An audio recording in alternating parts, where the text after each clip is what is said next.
ہچکی وہ اچانک سے آنے والی ہک کی آواز جو کسی بھی اہم میٹنگ یا ایک دم خاموش کمرے کا مزہ خراب کر سکتی ہے۔ بھائی ہم سب کے ساتھ ایسا کبھی نہ کبھی تو ہوا ہی ہے، لیکن کبھی سوچا ہے کہ ہمارا جسم آخر یہ عجیب و غریب آواز نکالتا کیوں ہے؟ چلیں آج اسی عام سی لیکن بڑی دلچسپ گتھی کو سلجھاتے ہیں۔ ذرا تصور کریں، اسکول کا زمانہ ہے، شاعری کا مقابلہ چل رہا ہے اور سینکڑوں نظریں آپ پر جمی ہوئی ہیں۔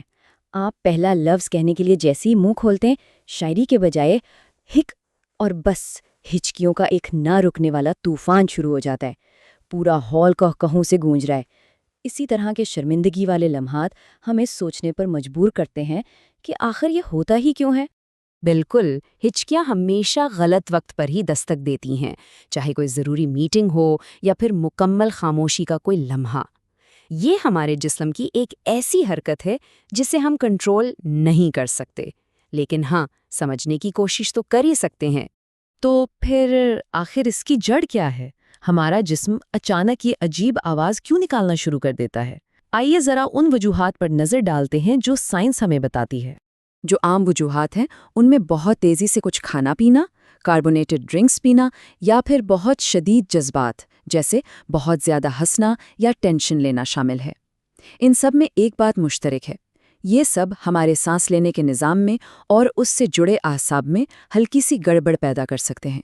لیکن یہ تو صرف محرکات ہیں۔ چلیں اب دیکھتے ہیں کہ جسم کے اندر اصل میں کیا ہوتا ہے۔ تو اب چلتے ہیں اس معاملے کی بالکل تہہ تک۔ یہ صرف ایک آواز نہیں ہے، بلکہ ہمارے جسم کے اندر ہونے والی ایک چھوٹی سی میکینیکل گڑبڑ ہے۔ آئیے اس حیاتیاتی عمل کو سمجھتے ہیں جو اس ہک کی آواز کو جنم دیتا ہے۔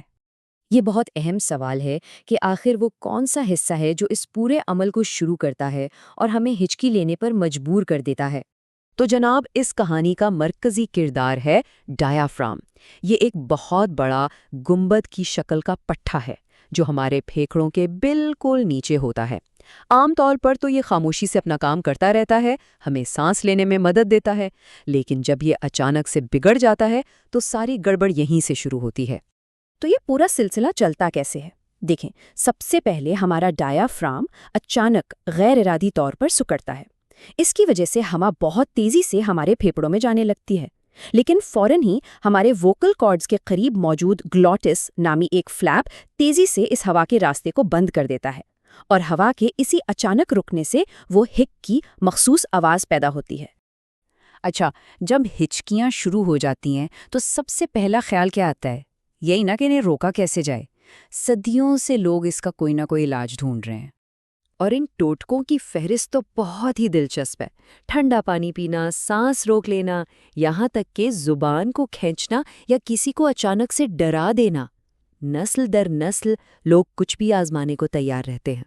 لیکن سچی بات یہ ہے کہ ان میں سے کسی بھی ٹوٹکے کے کام کرنے کی کوئی سائنسی گارنٹی نہیں ہے۔ ان کا مقصد عام طور پر سانس کے نظام میں خلل ڈال کر ڈایافرام کے حرکت کو ریسیٹ کرنا ہوتا ہے، لیکن زیادہ تر کیسز میں تو ہچکیاں وقت کے ساتھ ساتھ خود ہی ختم ہو جاتی ہیں۔ عام طور پر ہچکیاں چند منٹوں میں ختم ہو جاتی ہیں، لیکن کیا ہو اگر وہ رکیں ہی نہیں؟ کچھ کیسز تو واقعی حیران کر دینے والے ہیں۔ جی ہاں، 68 سال!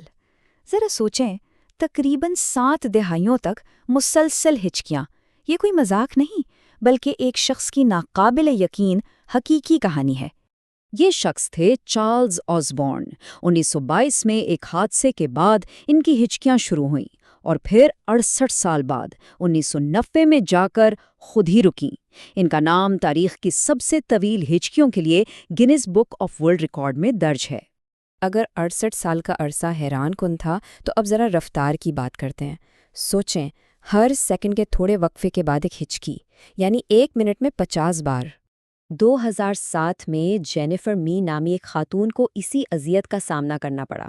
انہیں لگاتار 30 دنوں تک ہر منٹ میں 50 سے زیادہ بار ہچکیاں آتی رہیں۔ یہ واقعات ہمیں یاد دلاتے ہیں کہ ایک معمولی سی چیز بھی کس قدر تکلیف دہ اور شدید بن سکتی ہے۔ تو ایک عام سی ہچکی ہمارے جسم کی پیچیدگی کا ایک چھوٹا سا ثبوت ہے۔ یہ ایک یاد دہانی ہے کہ ہمارے کنٹرول سے باہر بھی ہمارے اندر بہت کچھ ہو رہا ہے۔